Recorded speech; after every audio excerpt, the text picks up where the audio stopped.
UP में भी अब अखिलेश यादव तो साथ आए थे कांग्रेस के, लेकिन सहमति नहीं बन पाई। मतलब नाराज चल रहे हैं अखिलेश यादव कांग्रेस से, तो अब मायावती को साथ लाने की कोशिश की जा रही है। क्या लगता है कि ये जो मायावती आ जाए, अखिलेश आ जाए और कांग्रेस पार्टी रहेगी, राहुल गांधी आ जाए, तो इन तीनों की तिकड़ी क्या कोई खेला करेगी 2024 में? देखिए, अखिलेश जी मायावती के साथ पहले भी आ चुके हैं और आपको पता है उसका हाल क्या हुआ था, आखिर क्या हुआ था। तो अखिलेश जी की बात कर लें, मायावती की बात कर लें, कांग्रेस की बात कर लें, तो कांग्रेस अखिलेश जी ने तो अभी एक बयान दिया, आपने सुना भी होगा कि वो गठबंधन अब जो गठबंधन बना है उसको आगे न ला करके अपनी पार्टी को प्रमोट कर रहे हैं। गठबंधन उनका जो है उसको कह रहे हैं कि इसकी सीटें ज़्यादा आएंगी। तो उसी से आप समझ सकते हैं स्थिति क्या है। संगठन नहीं है मजबूत, और ना इनका जो गठबंधन है उसकी कोई रूपरेखा है, ना कोई नेतृत्व है, ना कोई चेहरा है। जब तक चेहरा नहीं होगा तो नेतृत्व किस काम का आएगा। तो जो मोदी की आप तारीफ कर रहे हैं, उसी में विरोधी कहते हैं पढ़ा लिखा नहीं है, टेलीप्रॉम्प्टर से पढ़ता है खाली, और जनता को बेवकूफ़ बता रहा है, चौथी पास भी नहीं है वो। नहीं, देखिए, पढ़ा लिखा होना और नेतृत्व क्षमता होना दोनों अलग चीज़ें हैं। अगर कोई व्यक्ति कम पढ़ा लिखा है, जरूरी नहीं है उसके अंदर नेतृत्व क्षमता नहीं होगी। उनके अंदर नेतृत्व करने की क्षमता पूरी है। और जो ये बनाते हैं देश को विकास करने के लिए जो चीज़ें बनती है, वो तो सचिव बनाता है, ये अधिकारी बनाते हैं, तो वो तो उसमें इनका रोल होता है। लेकिन नेतृत्व क्षमता बहुत अच्छी चाहिए ना, उनके अंदर है, मोदी जी के अंदर। तो उसी वजह से उनके नेतृत्व में देखिएगा आप विकास हो रहा है। आप पहले के सड़कों का जो हाल था, गडकरी जी को मैं बहुत स्पेशल धन्यवाद देना चाहूँगा इस विषय के लिए कि पहले जो सड़कों की स्थिति थी वो देखेगा, और अब जो हाईवेज बन रहे हैं, कनेक्टिविटी कितनी अच्छी हुई है वो देखेगा आप। तो मैं एक तरफा किसी सरकार को सपोर्ट भी नहीं करूँगा, क्योंकि मैं किसी पॉलिटिकल पार्टी से तो हूँ नहीं। एक मुद्दे पे ज़रूर कहूँगा कि रोज़गार के मुद्दे पे बीजेपी सरकार उतना सफल नहीं हो जितना होना चाहिए था। क्योंकि आपको अगर किसी चीज़ को रख रहे हैं तो उसके दोनों पहलू आपको रखने चाहिए। तो यहाँ पे सरकार का इंटरनेशनल लेवल स्तर पर आपकी जो छवि देश की बनी है वो बहुत अच्छी बनी है, लेकिन रोजगार एक ऐसा मुद्दा है जिस पर सरकार विफल हुई है, मतलब पूर्णतः सफलता नहीं मिली। उस पर काम करने की जरूरत है। उस पर बहुत काम करने की ज़रूरत है, क्योंकि भारत की पॉपुलेशन बहुत ज़्यादा है। तो उस वजह से जो है पढ़े लिखे युवा बेरोजगार घूम रहे हैं, तो उनके लिए सरकार को सोचना चाहिए। वो गवर्नमेंट सेक्टर में है या प्राइवेट सेक्टर में प्लांट्स लगें, फैक्ट्री लगेंगे तो उनको रोजगार के अवसर मिलें। मोदी के बाद आपको कौन लगता है कि काबिल, जैसे उनका कार्यकाल खत्म हो जाएगा, तो कौन आपको लगता है ओवरऑल इंडिया में कौन ऐसा लीडर लगता है जो देश को आगे ले जा सकता है? देखिए, हो सकता है उनके आने से जब तक वो चाहे कोई और अच्छा लीडर आ जाए, लेकिन मैं जहाँ तक मानता हूँ फिलहाल तो योगी आदित्यनाथ। योगी आदित्यनाथ, क्या क्वालिटीज मानते हैं उनमें? नेतृत्व क्षमता उनकी भी बहुत बेहतर नेतृत्व क्षमता है। उनकी सोच समझ जो है बहुत अच्छी है। पूरे सर समाज को साथ लेकर के चलने की जो उनकी एक क्षमता है वो अद्भुत है। आप देख लीजिए, ये जो अल्पसंख्यकों को अगर उनके ऊपर आरोप लगाते हैं कि हमारा विकास नहीं हो रहा, लेकिन जितनी योजनाएं अभी केंद्र सरकार की जो ला रही है वो सभी लोगों के लिए, उसमें कोई ये भेदभाव थोड़ा ये अल्पसंख्यकों के लिए नहीं है या किसी विशेष समुदाय के लिए, सबके लोगों के लिए, तो सबको उसका फ़ायदा भी मिल रहा है। विपक्ष के पास चेहरा मजबूत नहीं है। विपक्ष को अगर कांग्रेस को चाहिए मजबूती से चुनाव में अपना पक्ष रखने के लिए, तो उनको चेहरा बदलना पड़ेगा। क्योंकि जो राहुल गांधी जी हैं उनको उतनी परिपक्वता उनके अंदर नहीं है, उतनी समझ नहीं है। तो ओबियसली नरेंद्र मोदी। तो राहुल गांधी को मान लेते हैं कि एज ए वोटर आपने खारिज कर दिया, लेकिन अखिलेश यादव हैं, ममता बनर्जी हैं, नीतीश कुमार हैं। क्षेत्रीय दल है, उनको कहाँ मौजूद है।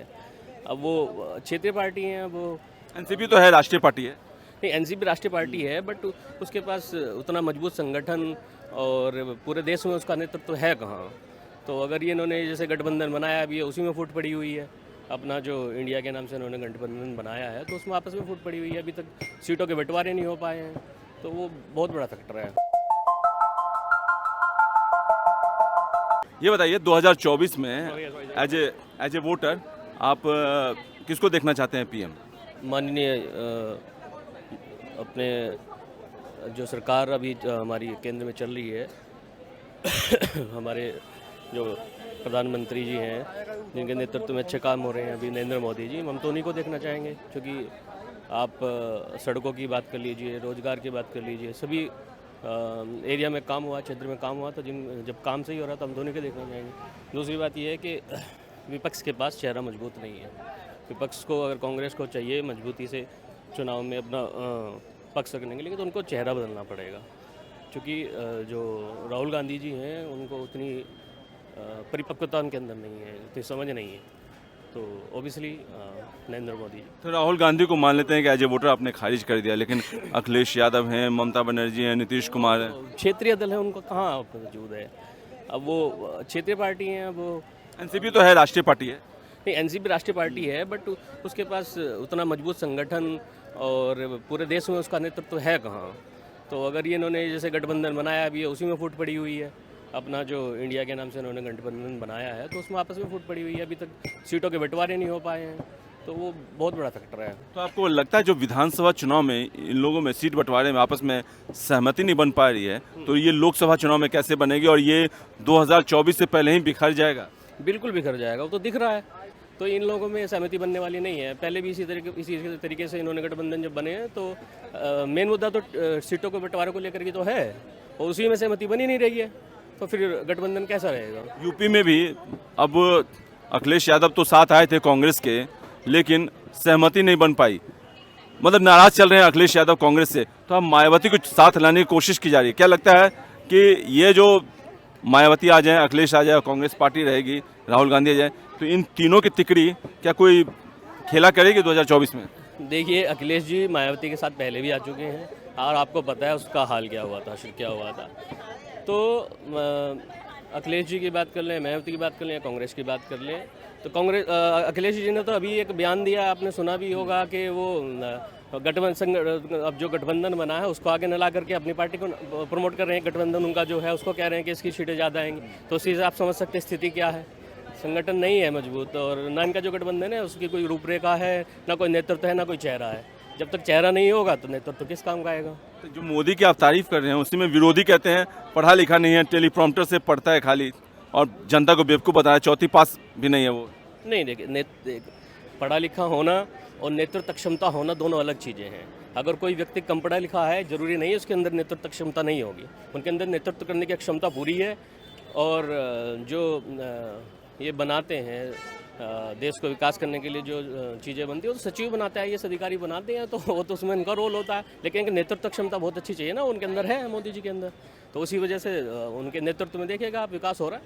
आप पहले के सड़कों का जो हाल था, गडकरी जी को मैं बहुत स्पेशल धन्यवाद देना चाहूँगा इस विषय के लिए कि पहले जो सड़कों की स्थिति थी वो देखेगा, और अब जो हाईवेज़ बन रहे हैं, कनेक्टिविटी कितनी अच्छी हुई है वो देखेगा आप।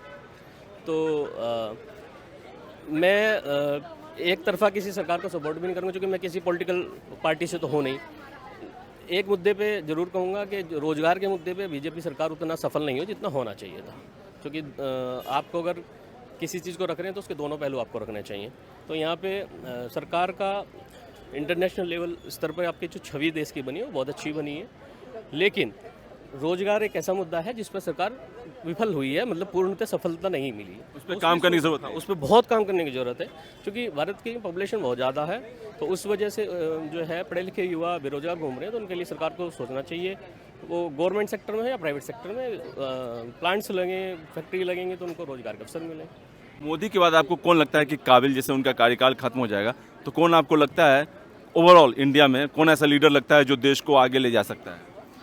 देखिए, हो सकता है उनके आने से जब तक वो चाहे कोई और अच्छा लीडर आ जाए, लेकिन मैं जहाँ तक मानता हूँ फिलहाल तो योगी आदित्यनाथ। योगी आदित्यनाथ क्या क्वालिटीज़ मानते हैं उनमें? नेतृत्व क्षमता उनकी भी बहुत बेहतर नेतृत्व क्षमता है, उनकी सोच समझ जो है बहुत अच्छी है, पूरे सर समाज को साथ लेकर के चलने की जो उनकी एक क्षमता है वो अद्भुत है।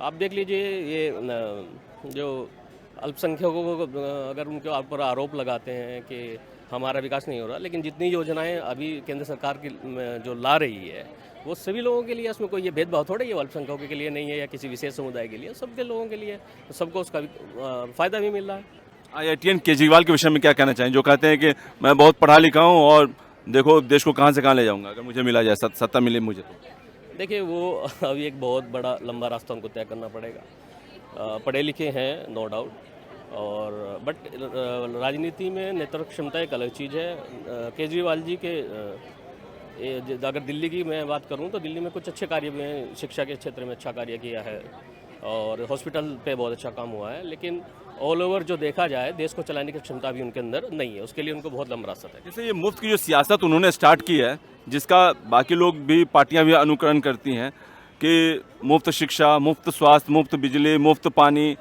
सारी चीज़ें देना, मुफ्त तीर्थ स्थल, तो ये सब क्या लगता है कि इस लोक लुभावन वादों से क्या लॉन्ग टर्म आगे बढ़ा जा सकता है? क्या देश इससे उन पे भरोसा करेगा, उनको as a PM candidate in future भी देख पाएगा? देखिए कुछ जो बुनियादी सुविधाएं हैं जैसे शिक्षा हो गई या आपका मेडिकल हो गया, स्वास्थ्य सुविधा, ये मैं इनको मानता हूँ कि ये विदेश में भी ऐसा ही कल्चर है, वो सबके लिए बराबर है और सबको इसी तरह से मिलती है। जो टैक्स पेयर है सबको मिलती है, यहाँ पे तो सबको मिलनी चाहिए, उसमें कोई वो नहीं है। लेकिन हाँ, कुछ ऐसी चीज़ें जो नहीं होनी चाहिए मुफ्त में, वो नहीं होनी चाहिए। लेकिन स्वास्थ्य और शिक्षा वो मुफ्त में हो जानी चाहिए, उसमें कोई दिक्कत नहीं है। एक लास्ट क्वेश्चन है राम मंदिर का।